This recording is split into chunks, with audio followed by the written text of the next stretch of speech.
Hello student, आज हम PYQ कर रहे हैं मैथ्स के। देखिए फर्स्ट क्वेश्चन, 2 की पावर n मल्टीप्लाई 5 की power n and with the digit 0 for which value of n। देखिए भाई, ये हमारा टर्मिनेटिंग नेचुरल नंबर होते हैं और ये टर्मिनेटिंग हमेशा लागू होते हैं नेचुरल नंबर पे। तो इसमें आएगा ऑल नेचुरल नंबर, क्योंकि ये कंडीशन यूक्लिड की दी हुई है और यूक्लिड ने ये कंडीशन नेचुरल नंबर पे लागू की थी। नेक्स्ट हमारा question, the graph of a polynomial y equal to p x is shown in figure the number of zero of the polynomial. देखिए भाई, ये हमारा कैसा पैराबोला है, डाउनवर्ड। और पैराबोला का जो ग्राफ है वो हमेशा किस में बनता है, क्वाड्रेटिक इक्वेशन में। और क्वाड्रेटिक है तो इसमें x की हाईएस्ट पावर कितनी होगी, 2, तो उसकी डिग्री 2 है और जितनी डिग्री होती है उतने उसके जीरोज एडजस्ट करते हैं। तो इसके जीरोज कितने एडजस्ट करेंगे भाई, 2।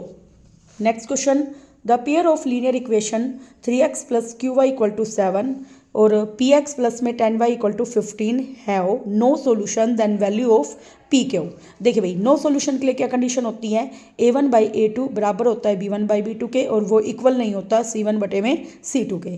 a1 कितना है 3 और a2 कितना है p, q1 वो b1 कितना है q और b2 कितना है 10 और नॉट इक्वल टू 7 बाई 15। हमने इन दोनों को क्रॉस मल्टीप्लाई किया, 10 3 जा कितने हो गए 30 equal to P Q answer आ जाएगा। ठीक है, नेक्स्ट हमारा क्वेश्चन देखिए, question number 4, the root of the quadratic equation x square minus 3x minus m plus 2 m plus 5 equal to 0 where m is a constant. देखिए भाई, इसको हम पीछे की तरफ सोल्व करते हैं।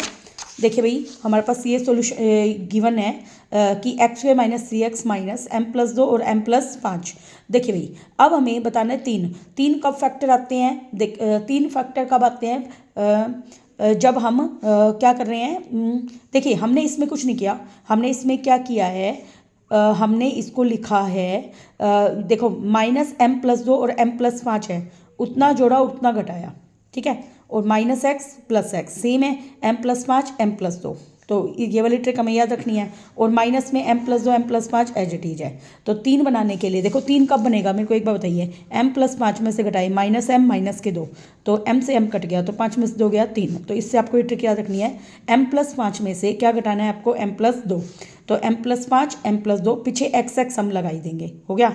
अब पहले दो में क्या कॉमन है, देखो इन दोनों में एक्स कॉमन है, यहाँ पे बचेगा एक्स, यहाँ पे एक्स कट गया तो क्या बचा, only M plus 5।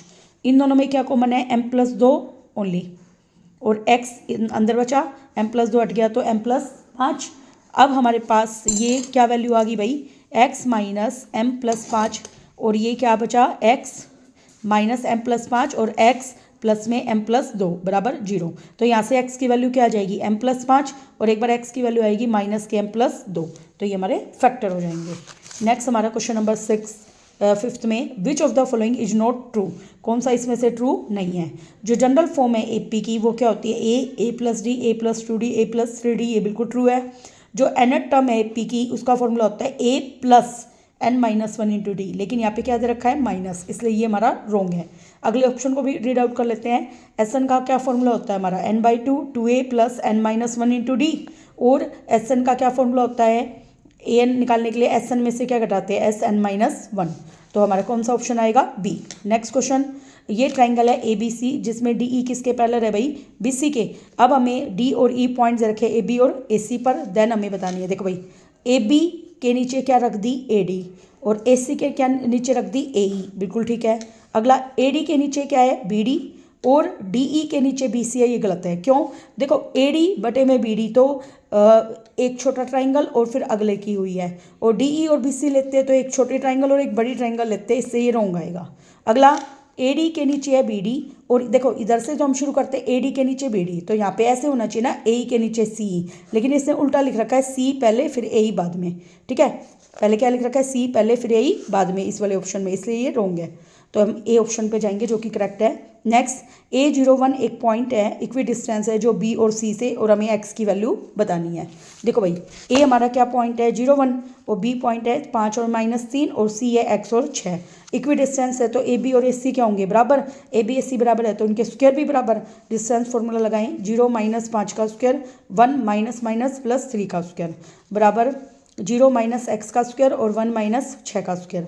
Minus x का स्क्वायर क्या होगा, प्लस का एक्स स्क्वायर, 6 में से गया 5, 5 का स्क्वायर 25, -5 का स्क्वायर 25 माइनस माइनस प्लस 3 और 1 कितने हो गए 4, 4 का स्क्वायर 16, 25 से 25 कैंसिल, 16 किसका स्क्वायर होता है +-4 का, तो x की वैल्यू आ जाएगी +-4।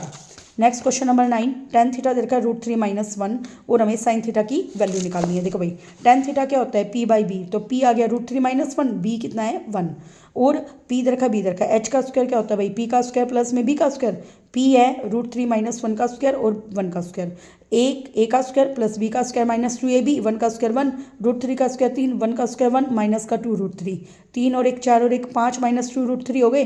तो अब हमारे पास sin थीटा का फॉर्मूला होता है p/h, p कितना है परपेंडिकुलर √3 - 1 और h कितना है हमारा 5 - 2 √3 का रूट।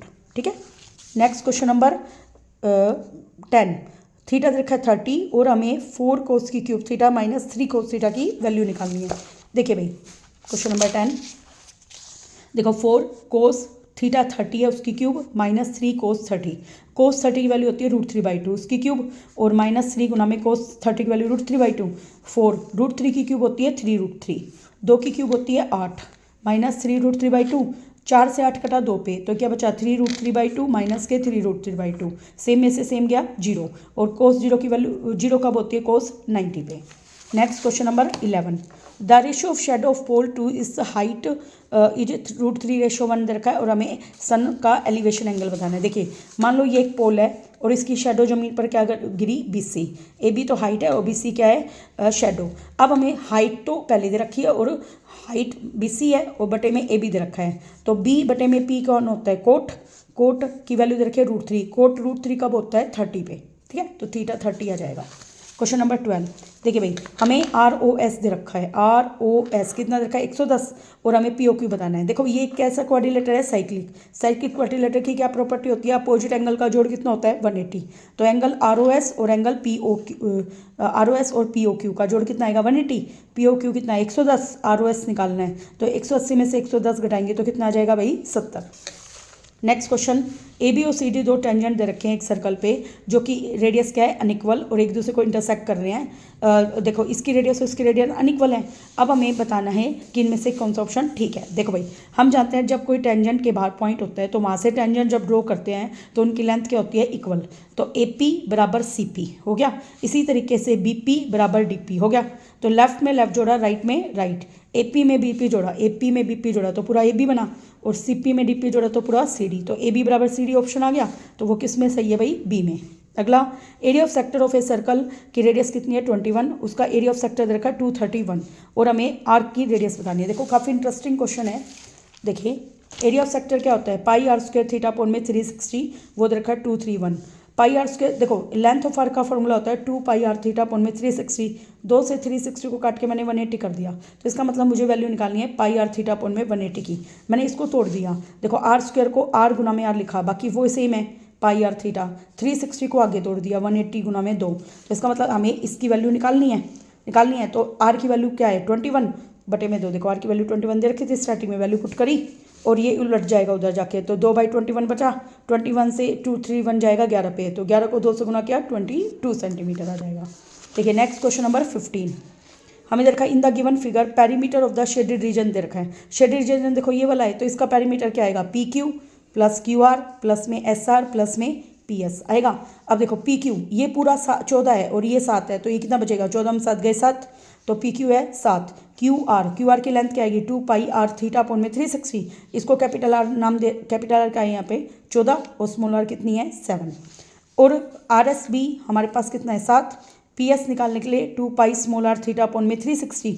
अब देखो इसको मैंने आगे नोटबुक पे कर रखा है, 7 और 7 कितने हो गए भाई 14, और दोनों में क्या कॉमन है 2π थीटा अपॉन में 360। तो देखो ये मैंने आगे कर रखा है 14 प्लस में 2π थीटा अपॉन में 360, capital R plus small r बच गया, कैपिटल R की वैल्यू 14 थी, स्मॉल r की वैल्यू 7 थी, 14 और 7 कितने हो गए 21, और थीटा की वैल्यू कितनी थी भाई 40, इसको सोल्व आउट करके हमारा आंसर आ जाएगा 14 प्लस में 22 गुना में 2 बटे में 3। अब देखो पीछे मैंने इसको सोल्व कर रखा है 14 प्लस में 44 बटे 3, एलसीएम 3 आ गया, 44 को 3 से गुना किया 42 में 44 जोड़े तो कितना आ गया 86/3। Next question number 16, class mark एक क्लास का दे रखा है 45, इसका क्लास साइज कितना है 10 और हमें लोअर लिमिट बतानी है। देखो भाई हमारे पास यहाँ पे क्लास मार्क देखा है 45। क्लास मार्क का मान लिया ए और बी इंटरवल है, ए बी के बीच में इंटरवल है। क्लास मार्क का फॉर्मूला होता है lower limit plus upper limit by 2। Lower limit को मैंने ए मान लिया, अपर लिमिट को क्या मान लिया बी। तो इसमें ए प्लस बी बटे में 2 से 45 को काटा तो 90। अब इसने क्या दे रखा है हमें क्लास साइज। क्लास साइज क्या होती है upper limit minus lower limit, वो हमें 10 दे रखा है। तो अपर लिमिट क्या है बी माइनस ए, सॉरी इसमें बी माइनस ए आएगा, क्या आएगा बी माइनस ए। ठीक है, तो अब हम इसको सोल्व आउट करेंगे। a प्लस बी कितना है भाई 90। तो यहाँ से b माइनस ए बराबर कितना आएगा भाई 10। a से a कट गया तो 2b बराबर 100। तो b की वैल्यू कितनी आ जाएगी भाई 50। b की वैल्यू 50 आएगी। b की वैल्यू 50 आने पर 50 a प्लस 50 बराबर 90। तो यहाँ से a की वैल्यू 90 में से 50 गए तो 40। तो लोअर लिमिट का आंसर 40 आएगा। इसका कितना आएगा भाई 40। अगला क्वेश्चन नंबर 17। एक डाई को फेंकने पर प्रोबेबिलिटी बतानी है प्राइम नंबर की। देखो भाई जब आउटकम क्या आती है, एक डाई को फेंकते तो 1 2 3 4 5 6 प्राइम नंबर इसमें से होते हैं 2 3 और 5। 1 ना तो प्राइम है ना कंपोजिट है, तो 3 नंबर हो गए। प्रोबेबिलिटी आ जाएगी 3/6 कट के 1/2। अगला क्वेश्चन नंबर 17। जब एक डाई को फेंकते हैं तो एक सिंगल अल्फ़ाबेट सेलेक्ट करना है मुझे इस प्रोबेबिलिटी में से, तो वोवल के सिलेक्शन की प्रोबेबिलिटी बतानी है। देखो भाई ये टोटल कितने लेटर है 1 2 3 4 5 6 7 8 9 10 11। और इसमें वोवल कौन है ओ ए आई आई। कितने वोवल हो गए भाई 4। तो प्रोबेबिलिटी आ जाएगी 4/11। Question number 19। Sum of 18 terms का सम हमें दे रखा है 666। देखो निकाल के देखेंगे। S18 ए कितना है भाई यहाँ पे 3 और डी क्या आएगा 7 में से 3 गया 4। तो S18 का formula n/2 2a plus n-1 into D. n कितना है 18 बटे में 2, 2 गुना में a कितना है भाई 3, n 18 माइनस 1, डी कितना है भाई 4। 18 में से गए 17, 17 को 4 से गुना किया 68, 3 दूनी कितने हो गए 6, 6 में 68 जोड़ा तो 74, 74 को इससे गुना किया तो 666। और वो इसने क्या रखा है तो ट्रू है। और Sn का देखो यही फॉर्मूला लगाया है मैंने n/2 2a plus n-1 into D, है ना। तो ये इसका रीजन है इसलिए ए ऑप्शन आएगा। अगला वॉल्यूम ऑफ स्फीयर जिसकी रेडियस कितनी है 6, कितना आएगा 6 डबल 3 6 7। तो देखो भाई आर दे रखा है, वॉल्यूम का फॉर्मूला होता है 4/3 पाई आर की क्यूब, 4/3 पाई 22/7 आर की क्यूब 6 की क्यूब, 6 की क्यूब होती है 216। इसको सोल्व आउट किया तो क्या आ गया 6336/7। तो ये ट्रू है। आगे स्फीयर जो बॉल शेप का होता है उसका सरफेस एरिया होता है 4 पाई आर का स्क्वायर, ये भी ट्रू है। लेकिन ये इसका रीजन थोड़ा है, फॉर्मूले में तो हमने क्या यूज किया 4/3 पाई आर की क्यूब, इसलिए दोनों आपस में ट्रू है। लेकिन ये इसका रीजन नहीं है, तो क्या आएगा option B. Thank you very much.